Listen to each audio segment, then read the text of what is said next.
ये तीनों ही नंद किशोर, ये साक्षात भगवान का रूप बताया है। लेकिन होना चाहिए ब्राह्मण। अब मांस खाए, मदिरा पीवे, संध्या वंदन न करे, प्रभु को न माने, किसी देव की आराधना न करे, न कोई गुरु बनाया हो, ऐसे ब्राह्मण के लिए ये शब्द नहीं आए हैं। और अच्छे कुल के ब्राह्मण होते हैं, वो संध्या वंदन करते हैं, पूजनीय होते हैं। देवाधीना जगत सर्व और मंत्राधीना देवता, मंत्राम ब्राह्मणामधीना एतद ब्राह्मण पूज्यते। खामोखा की बात ना है, कोई जो समझे कि ब्राह्मण पूजनीय हो तो कोई बहुत वैसी अलग बात है। ब्राह्मण पूजनीय हैं और रहेंगे भी। ब्रह्म को जानने वाला ही ब्राह्मण होता है, और जो ब्रह्म को जानता है उसके अधीन मंत्र होते हैं, और मंत्रों के अधीन देवता होते हैं। जिसका आह्वान करेंगे उसको बुला भी सकते हैं। ये भी सामर्थ्य होती है उनके अंदर। बलि महाराज ने गौ सेवा बड़ी निष्ठा से की, गुरुदेव की पूजा की। देखो गुरु आज्ञा माननी ही चाहिए। परम पूजनीय है गुरु। गुरु पितु मात स्वामी सिख पाले। और जिसके गुरु मेहरबान हो जाए ना, जिस पर गुरु मेहरबान हो गए, उसका चेला तो पहलवान हो ही जाएगा।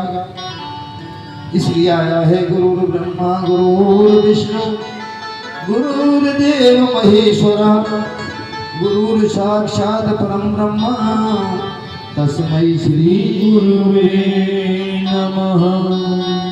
शुक्राचार्य ने राजा बलि से विश्वजित नामक यज्ञ कराया।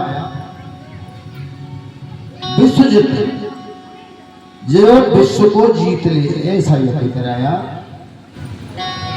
और उस कुंड से एक रथ निकला है, एक धनुष बाण निकले, एक अक्षय तरकस जिसमें रखे जाते हैं, उसमें बाण कभी खत्म नहीं होते थे। ऐसा अक्षय तरकस निकला है, जो तरकस कभी बाणों से खाली नहीं होता था। दिव्य कवच की प्राप्ति हुई है। दादा प्रहलाद ने, उनके जो दादाजी थे प्रहलाद, उन्हें एक ऐसी माला दी थी उन्होंने कि जिसके पुष्प कभी कुमलाते नहीं थे, सदैव एक जैसे ही बने रहते थे। गुरु शुक्राचार्य ने शंख दिया और बोले, राजा बलि अब आप देवताओं पर चढ़ाई कर। अब उन्होंने 3 लोगों का राज्य अपने अधीन कर लिया है। देवता बेचारे कंदराओं में जाकर के छुप गए, मारे मारे घूमते हैं, बड़े परेशान, क्योंकि राज्य चला गया। सुखदेव जी कहते हैं, राजन परीक्षित ध्यान देना, ये पुत्र के जीवन में जब कष्ट आता है तो सबसे पहले माता दुखी होती है। मां से बढ़कर किसी और को कष्ट नहीं होता है। इतने पिताजी को कष्ट नहीं होता है जितना माता जी को होता है। मां से बढ़कर किसी और को कष्ट नहीं होता है। जन्म से लेकर मृत्यु तक मां बेटे का ख्याल रखती है। पिता को इतना कष्ट नहीं होता है। बड़ी चिंता करती है अपने पुत्रों की, अपने बच्चों की। देवताओं और देवराज इंद्र की माता का नाम है अदिति। अब ये अदिति बड़ी उदास है। आजकल अदिति मैया बड़ी उदास रहती है। उनके पति कश्यप हैं। उन्होंने पूछा, देवी आप इतनी उदास क्यों रहती हो, क्या बात है? बोली, बताओ क्या महाराज, मेरे पुत्रों का जो स्वर्ग का राज्य था, निवास स्थान, उसको राजा बलि ने छीन लिया है। बेचारे बेघर होकर के वनों में घूमते हैं। यही दुख का कारण है। हे भगवान, मैं अनंत तो किसी का चाहती नहीं हूं, लेकिन किसी को मारना भी नहीं चाहती। ये मेरी अंतरात्मा नहीं है। मेरी तो बस एक इच्छा है, ऐसा कोई पुत्र मेरे घर जन्म ले ले जो देवताओं का राज्य उन्हें दिलवा दे। देखो, ये देवता लोग बड़े संकट में हैं। ये जंगल में भटक रहे हैं। ऋषि कश्यप कहने लगे कि देवी, कोम देहो मौत कोम आत्मा कोम चात्मा प्रकृतिम परः काश के प्रतिपुत्राध्याम मोह एक ही कारण। देवी, कौन किसका पुत्र, कौन किसकी माता, और ये तो मोह के वशीभूत होकर ही ये तो दुख का कारण है।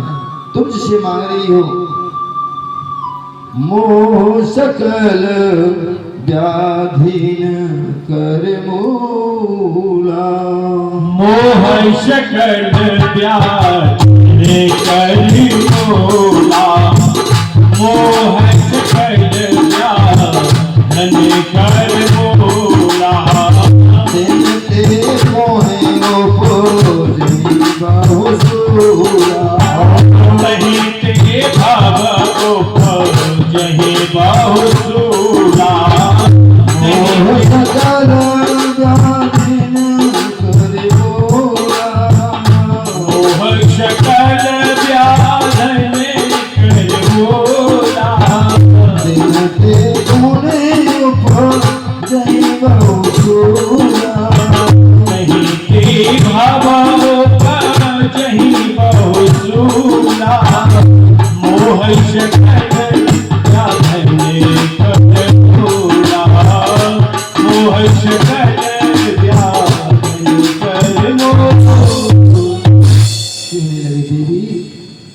यह जो मोह है ना, ये सभी दुखों का कारण है। हम ये सोचते हैं ये मैं और मेरा, इसी के बीच में समाया हुआ है सारा संसार। मैं और मोर, मोर ते माया। हम हर वस्तु को ये कहते हैं ये मेरी है और ये तेरी है। किसी भी वस्तु को लगा लो, A to Z, घर में या बाहर, खेत पर जाएंगे, ये खेत मेरा है, ये तेरा है, ये बच्चे मेरे हैं, ये तेरे हैं। हर बात पर मैं और मोर, मैं और मेरा, इस पर ही टिका हुआ है। यही तो प्रभु की माया है। देवी और मेरा ही रुलाने वाली बात है। जो जिसको हम ये कहते हैं ना मेरा है, बस यही रुलाने वाली बात है जीवन में, यही परेशान करती है। जिस व्यक्ति को जब तक मैं और मोरा नहीं होता, उसे मोह नहीं होता है। माता आदिति ने हाथ जोड़कर निवेदन किया, यही तो बात है। अगर मैं आपसे कुछ बोलती हूँ, आपको तो कष्ट होता नहीं, क्योंकि तुम मां नहीं हो।